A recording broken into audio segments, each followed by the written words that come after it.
Here we have a great story about conservatives, shocking, who decided to do the right thing. There's an inmate on death row in Texas named Scott Panetti. We've spoken about him before. He's crazy, literally. He admitted in 1995 to killing his in-laws, and he suffered from schizophrenia and other mental illnesses for over 30 years and was hospitalized on 15 separate occasions. So as far as mental illness goes, this guy has it as bad as you can possibly have it. I mean, paranoid schizophrenia is probably the worst mental illness that there is because you're just totally disconnected from reality. And again, 15 separate occasions he was hospitalized for this over 30 years.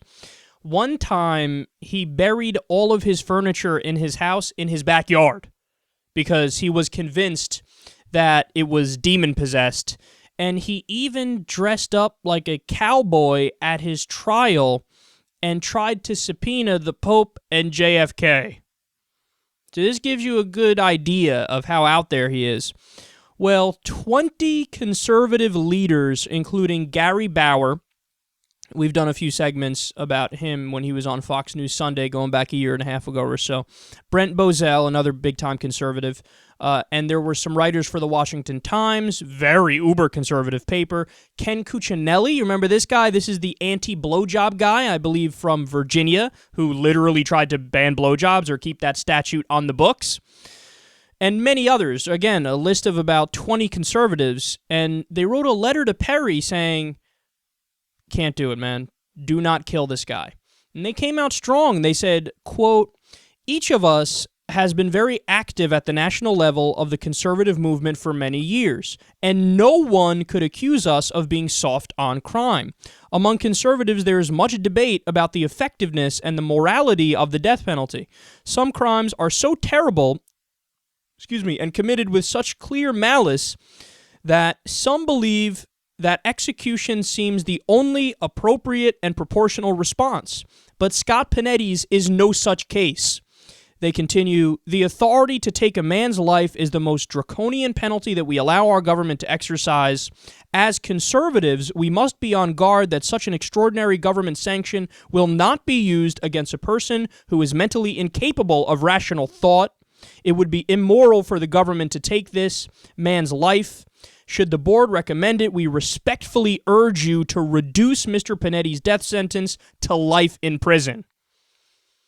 So here we have a situation, maybe, one of 5 or 10 in SecularTalk history, where there's no hedges, there's no ifs, buts, whats about this, just very simply, in a very straightforward way, the conservatives are right, and I say they did a good job, and we should all appreciate that, and we should say thank you.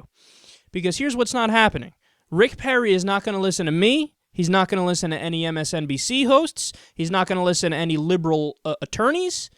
He's not going to listen to the president. He's not going to listen to anybody. Rick Perry, if he's going to listen to anybody, because I don't know if he listens, period, but there's a better chance of him listening to big players in the far-right conservative movement. And let's be clear, that's what they are. We're talking about very far-right evangelical Christians, people who I would disagree with on every other issue. But this is one issue where they're being consistent, and they come out and they say, no, when we said pro-life, we mean it. What we're saying is, okay, it's one thing for us to go out there and argue about how we're totally against abortion and you should outlaw it from day one, which a lot of these guys are in favor of that. But they're saying, well, if we're going to argue for that, then how can we not scream about a situation where a clearly mentally ill man, a paranoid schizophrenic, is going to be killed? No, we're not allowed to do that. We should not execute people who don't have the capacity for rational thought and who don't understand their actions. So let's be pro-life in a serious way here, not just apply it selectively where we want to apply it. And for that, I got to take my hat off to them. Now, the response from the conservatives who are in favor of this and from certain people in Texas who are involved in this situation, they say, no, the reason why we want to move forward with it is because we're convinced that he was faking it. Now, if you were to tell me only that, hey, he showed up to court in a cowboy outfit and he subpoenaed JFK and the Pope, I would say, yeah, he might be faking it just based on that. But the reason why I'm convinced he's not faking it is that over a 30-year period, he was a paranoid schizophrenic and he suffered from severe mental illness, and he was in and out of the hospital 15 times. You were faking it for 30 years for when you inevitably go on death row and then you can use it? Nonsense. The guy's out of his mind, man. He's a lunatic. How much more evidence do you need? 30 years of documented mental illness.